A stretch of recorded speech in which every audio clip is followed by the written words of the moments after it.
Lamentablemente, hoy en día existe una tendencia peligrosa de pensar en el cristianismo como si fuera una religión completamente nueva, completamente ajena a lo que sucedió antes. Jesús estaba anunciando un nuevo éxodo, un éxodo mayor, una nueva Pascua, una Pascua mayor, para que el pueblo de Dios no celebrara simplemente el haber sido librados del juicio de Dios en esta vida mortal, de quitar la vida física, sino que por el contrario hemos sido librados del juicio final, ya que hemos sido cubiertos por la sangre del Cordero.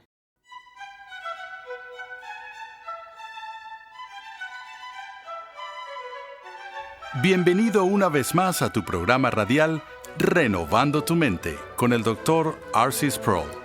Esta semana concluimos nuestra serie de 15 programas de enseñanza bíblica profunda que hemos titulado El drama de la redención. En los primeros días de la Iglesia, había personas que entendían mejor la riqueza de las enseñanzas del Nuevo Testamento porque entendían que el Antiguo Testamento era la fundación para la fe cristiana. El apóstol Pablo utilizó esta base para enseñar sobre el significado de dos sacramentos de la Iglesia, el bautismo y la Cena del Señor. Hoy hablaremos sobre estos sacramentos y cómo ellos apuntan a nuestra redención y al paso de la ira de Dios. Te invitamos a quedarte en sintonía hasta el final del programa para que te enteres de cómo puedes conseguir la guía de estudio para esta serie totalmente gratis. Pasemos al salón de clases a escuchar una vez más al Dr. R.C. Sproul en la voz de Pepe Mendoza. Llegamos ahora al final de nuestra serie del drama de la redención.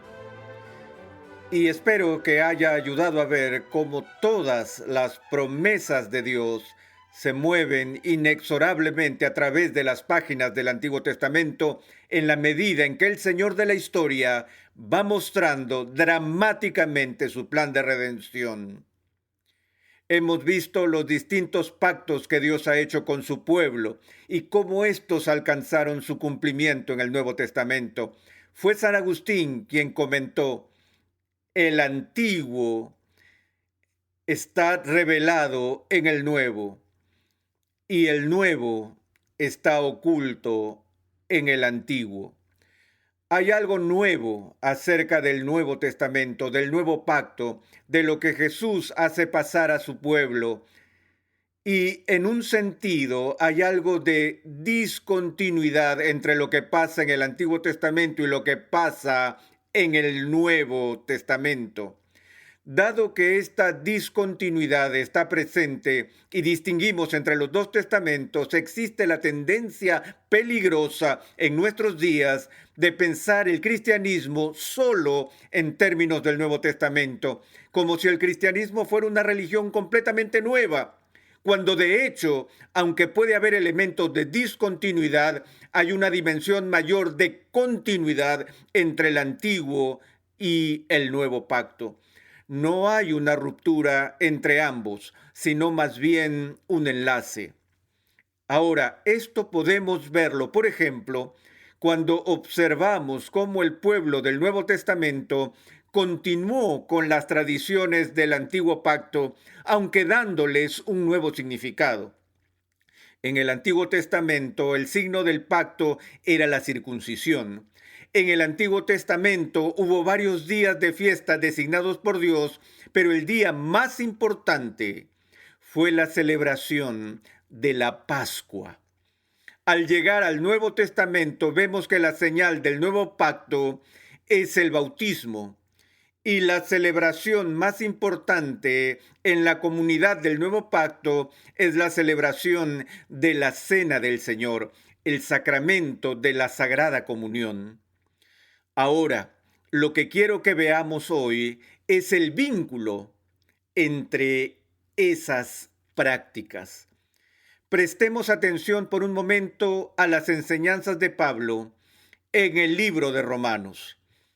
Empezando en el verso 17 de Romanos 2, Pablo dice: He aquí, tú tienes el sobrenombre de judío, y te apoyas en la ley, y te glorías en Dios, y conoces su voluntad, e instruido por la ley apruebas lo mejor y confías en que eres guía de los ciegos, luz de los que están en tinieblas, instructor de los indoctos, maestro de niños, que tienes en la ley la forma de la ciencia y de la verdad. Tú pues que enseñas a otro, ¿no te enseñas a ti mismo? Tú que predicas que no se ha de hurtar, ¿hurtas? Tú que dices que no se ha de adulterar, ¿adulteras? Tú que abominas de los ídolos, cometes sacrilegio, tú que te jactas de la ley, con infracción de la ley deshonras a Dios, porque como está escrito, el nombre de Dios es blasfemado entre los gentiles por causa de vosotros. Esa es una tremenda declaración. Me pregunto cuánta gente en el mundo está blasfemando a Dios por mi culpa, porque di una visión distorsionada del carácter de Dios. Todos hemos sido creados a imagen de Dios. Cada uno de nosotros debe proyectar y reflejar lo que es Dios delante del mundo. Y aunque tergiversamos a Dios, ya existe suficiente hostilidad en el corazón, aparte de lo que yo les pueda causar, pero debido a que representamos mal a Dios, ellos tienen una imagen aún mucho más distorsionada del carácter de Dios por causa de lo que ven en mí.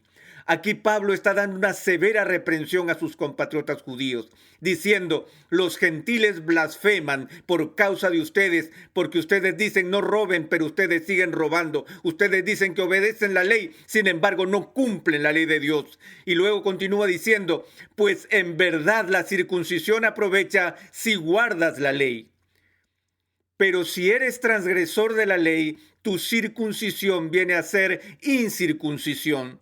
Si pues el incircunciso guardare las ordenanzas de la ley, no será tenida su incircuncisión como circuncisión, y el que físicamente es incircunciso, pero guarda perfectamente la ley, te condenará a ti, que con la letra de la ley y con la circuncisión eres transgresor de la ley. Ahora Pablo llega al clímax cuando dice: pues no es judío el que lo es exteriormente, ni es la circuncisión la que se hace exteriormente en la carne, sino que es judío el que lo es en lo interior. Y la circuncisión es la del corazón, en espíritu, no en letra, la alabanza del cual no viene de los hombres, sino de Dios. ¿A dónde quiere llegar Pablo con esto? Pablo está tocando uno de los temas más delicados de su tiempo, el punto de discordia entre Jesús y los fariseos. Cuando Jesús llamó a los fariseos a algo nuevo, a un nuevo arrepentimiento, a un nuevo nivel de devoción al reino de Dios, ellos se enojaron y protestaron diciendo: no necesitamos arrepentirnos, no somos esclavos de nadie, somos hijos de Abraham. ¿Qué le estaban diciendo a Jesús? Fuimos circuncidados. Y debido a que ya estamos circuncidados en lo físico, ya estamos en el reino de Dios, no necesitamos arrepentirnos. Había surgido un concepto infame entre el pueblo judío. Ellos comenzaron a pensar que la salvación era transmitida al pueblo de Israel biológicamente y a través de ceremonias externas. Que todo lo que el judío tenía que hacer era ser judío y estar circuncidado, y ya estaba en el reino de Dios. Pero Pablo dice aquí: no todo el que está en Israel es de Israel. La señal externa del pacto no garantiza la posesión del contenido del pacto. Y advierte a las personas que no piensen que porque son circuncidados ya son salvos. Y de la misma manera, las personas que viven bajo el nuevo pacto a veces piensan que porque han sido bautizados ya están automáticamente en estado de gracia. Y no vamos a denigrar la importancia del bautismo. Recuerdo a Lutero cuando decía que estaba al borde de la desesperación por el acecho de Satanás contra su conciencia y contra su alma. Algunas veces hasta se ponía de pie y arrojaba un tintero al diablo diciéndole en voz alta: Satanás, vete de aquí, estoy bautizado. Ahora, Lutero no quiso decir que debido a que estaba bautizado, él estaba necesariamente en el reino de Dios. Lo que estaba tratando de decir es: cuando me aceches, oh malvado, y no sepa dónde dirigir mi fe, me acuerdo de mi bautismo, ya que es una marca de Dios en mi alma. Es una marca indeleble. Es la marca de la promesa de Dios para todos los que creen. Y estoy confiando en esa promesa. No puedo hacer otra cosa. Ahora, después de que Pablo diera esta mordaz crítica a aquellos que no entendieron la importancia de estas ceremonias y sacramentos del Antiguo y Nuevo Testamento, Pablo hace una pregunta, anticipando la que le harían los judíos a él. A principio del capítulo 3, Pablo dice: ¿qué ventaja tiene pues el judío? ¿O de qué aprovecha la circuncisión? Estas son las preguntas que planteó, y podrías pensar que Pablo va a responder así su propia pregunta. Bueno, no hay ventaja alguna. No sirve para nada el circuncidarse. No hay beneficio en el ser judío o ser como uno de ellos. Pero eso no es lo que él hace. Pablo dice: ¿qué ventaja tiene pues el judío? ¿De qué aprovecha la circuncisión? Él responde a su propia pregunta diciendo: mucho, en todos los sentidos. Hay todas las ventajas imaginables. ¿Y cuál es esa ventaja? Porque los judíos tienen los oráculos de Dios. Aquí está la ventaja que les ha sido dada. La palabra de Dios. Tienen las promesas de Dios. Cuando Agustín enseñaba acerca de la doctrina de la iglesia, decía que la iglesia siempre debe entenderse como lo que él llamó en latín un corpus per mixtum, un cuerpo mixto, siguiendo las enseñanzas de Jesús de que su casa, la iglesia, estaría llena con personas en donde unas serían trigo y otras serían cizaña, que no todo el que profesa fe, no todo el que es miembro de una iglesia es automáticamente un miembro del reino. Hay cizaña que crece junto al trigo, hay falsos creyentes en medio de la iglesia. Ustedes oyen decir a la gente hoy en día: oye, yo soy un creyente, no necesito pertenecer a una iglesia, yo no voy a la iglesia, no es necesario hacerlo. Es una idea muy popular y la escuchamos por todas partes hoy en día. Agustín dijo que los verdaderos creyentes, los salvos, los elegidos de Dios, se encuentran principalmente dentro de la iglesia visible. Él hizo una distinción entre la iglesia visible y la iglesia invisible. La misma distinción que Pablo hace aquí en Romanos cuando distingue entre uno que es judío externamente, lo visible, y uno que es judío internamente. La idea es que solo Dios puede leer el corazón. Solo Dios sabe con certeza quiénes son los suyos, quiénes son trigo y quiénes son cizaña. Es por eso que no debemos precipitarnos en nuestros juicios dentro de la iglesia, tratando de eliminar la cizaña, ya que podríamos malinterpretar la situación y dañar el trigo. Es el trabajo de Cristo, en última instancia, la cosecha de su iglesia. Lo que Agustín estaba diciendo es: sí, puede haber algunas personas que sean verdaderos creyentes que por una razón u otra nunca llegaron a la iglesia visible. Pero la iglesia invisible de la que hablaba Agustín existe primordialmente, primero y sustancialmente en la iglesia visible, de la cual hemos sido llamados a formar parte, una comunidad del pacto visible, parte del cuerpo del Señor. ¿Por qué? Hay una gran ventaja. La iglesia no es el único lugar donde Dios salva a las personas, pero es el lugar principal donde salva a las personas. Es un lugar de avanzada. Es el lugar donde los medios de la gracia están más seriamente enfocados. Y esta institución tiene la solemne responsabilidad de guardar los oráculos de Dios. Estos han sido dados a la iglesia, no al Estado, no a los paraeclesiásticos como Ligonier o cualquier otro, para predicar y enseñar la palabra de Dios, los oráculos de Dios. La institución suprema que ha recibido este mandato y la gracia para hacerlo es la iglesia. Ahora, ¿qué pasa con el sacramento de la Cena del Señor? Recordemos que la noche cuando fue traicionado, Jesús hizo grandes esfuerzos para preparar cuidadosamente el encuentro con sus discípulos la noche antes de morir. Les dijo: anhelo celebrar la Pascua con ustedes una última vez, antes de volverlo a hacer en el cielo, en casa de mi Padre. Entonces Jesús y sus discípulos fueron al aposento alto con el propósito expreso de celebrar la Pascua. Ahora, ¿qué es la Pascua? Para entenderla tenemos que volver al Antiguo Testamento una vez más. Veamos el libro de Éxodo, el capítulo 11. Después que Dios había mandado las 9 plagas al pueblo de Egipto, dijo pues Moisés: Jehová ha dicho así: a la medianoche yo saldré por el medio de Egipto, y morirá todo primogénito en tierra de Egipto, desde el primogénito de Faraón que se siente en su trono, hasta el primogénito de la sierva que está tras el molino, y todo primogénito de las bestias. Y habrá gran clamor por toda la tierra de Egipto, cual nunca hubo ni jamás habrá, pero contra todos los hijos de Israel, desde el hombre hasta la bestia, ni un perro moverá su lengua. Para que sepáis que Jehová hace diferencia entre los egipcios y los israelitas. Y descenderán a mí todos estos tus siervos, e inclinados delante de mí dirán: vete tú y todo el pueblo que está debajo de ti, y después de esto yo saldré.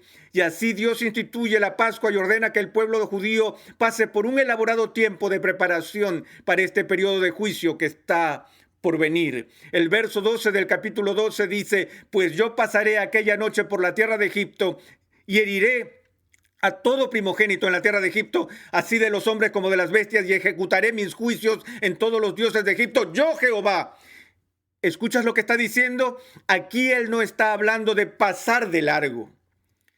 Él está hablando de atravesar.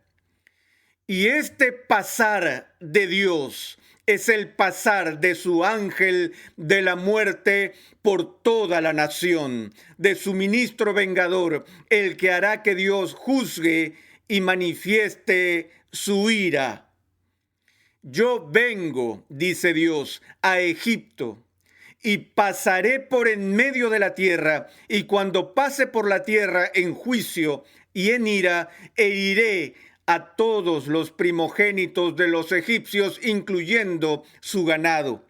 Y habrá un llanto y un gemido y un clamor en esa tierra como nunca antes se había escuchado y como nunca se escuchará otra vez. Cuando hablamos de la Pascua, tenemos que entenderla en el contexto de atravesar, de un pasar por en medio. Entonces Dios le dice al pueblo de Israel: maten un cordero, tomen de la sangre de ese cordero y pongan esa sangre en el dintel de las casas, para que cuando el ángel de la muerte pase por en medio, pase por alto aquellas casas que están marcadas con la sangre del cordero.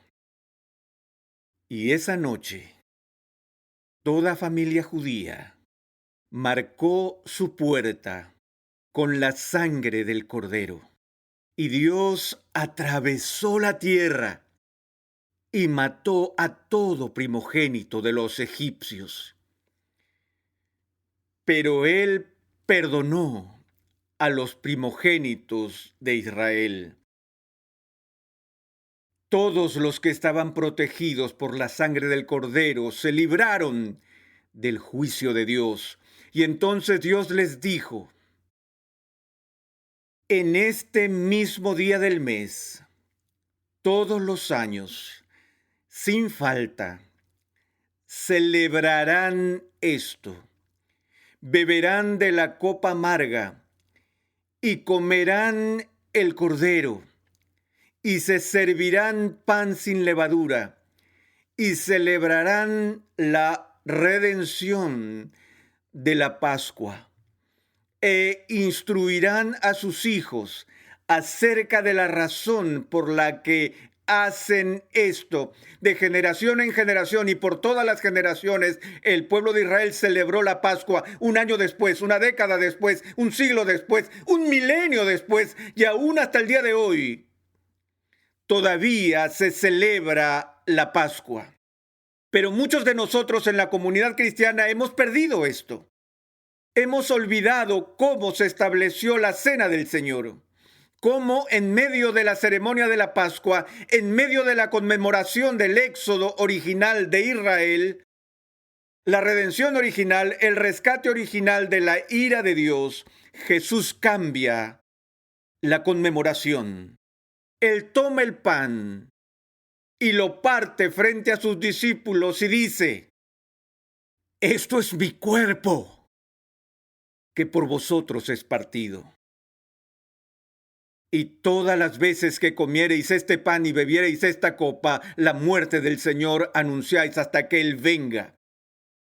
Asimismo tomó también la copa y dijo: esto es mi sangre del nuevo pacto,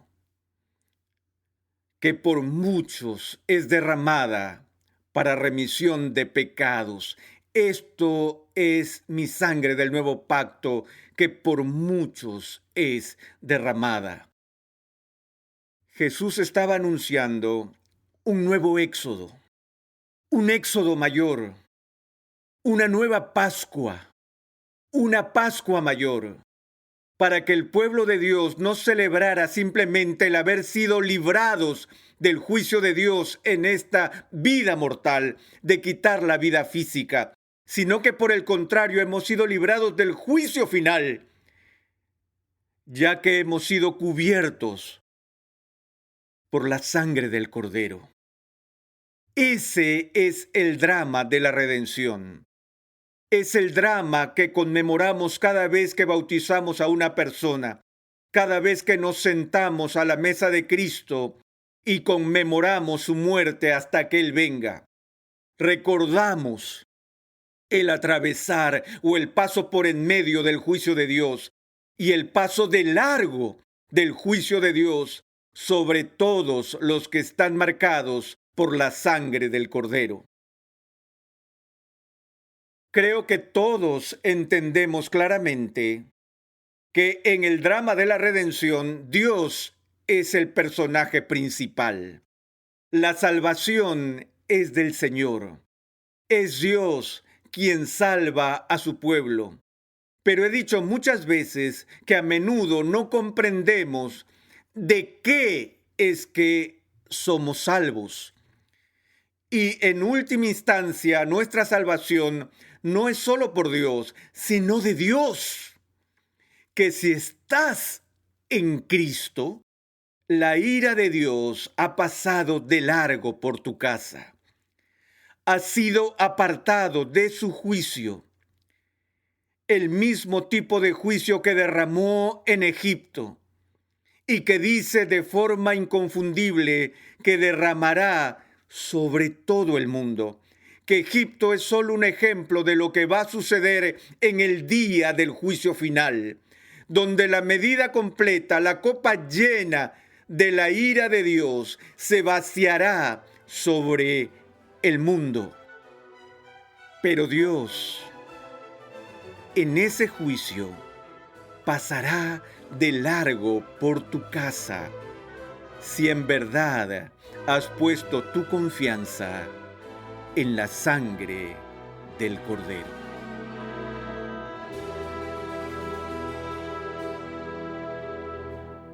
La próxima vez que participes en el sacramento de la Cena del Señor, ten en cuenta el contexto de la Pascua en el que fue instituido. Considera el significado de la ira eterna de Dios que pasa sobre ti en lugar de condenarte. Hoy, el pueblo de Dios no simplemente celebra que la ira de Dios en esta vida mortal pasa sobre nosotros. Celebramos la verdad de que debido a que hemos sido cubiertos con la sangre del Cordero, la ira de Dios en juicio eterno ha pasado sobre nosotros. Hemos llegado a la conclusión de esta serie de enseñanza titulada El drama de la redención. En esta serie hemos visto cómo los pactos de Dios que encontramos a través de la Biblia nos proporcionan un marco útil para poder entender las Escrituras. Dedícate de nuevo a un estudio de la historia bíblica de la redención y mientras lees las Escrituras, toma nota de los hilos entrelazados que unen a toda la Biblia con Cristo. La semana próxima regresamos con una nueva y edificante serie de enseñanza bíblica profunda. Te invitamos a sintonizarnos nuevamente en esta misma emisora y en este mismo horario y a unirte a nuestra comunidad virtual en las redes sociales. Renovando tu Mente es una producción de los Ministerios Ligonier, la confraternidad de enseñanza del Dr. R.C. Sproul. Nuestra misión, pasión y propósito es ayudar a las personas a crecer en su conocimiento de Dios y su santidad. Visita nuestra página web renovandotumente.org, donde podrás descargar gratuitamente la guía de estudio de la serie de hoy. Allí, además, encontrarás una amplia variedad de recursos, tales como episodios pasados, artículos y contenido multimedia, con la finalidad de cumplir con nuestra misión de proclamar, enseñar y defender la santidad de Dios en toda su plenitud a tantas personas como sea posible. Para contactarnos, por favor, envíanos un correo electrónico a programa@renovandotumente.org con tus preguntas, testimonios y comentarios.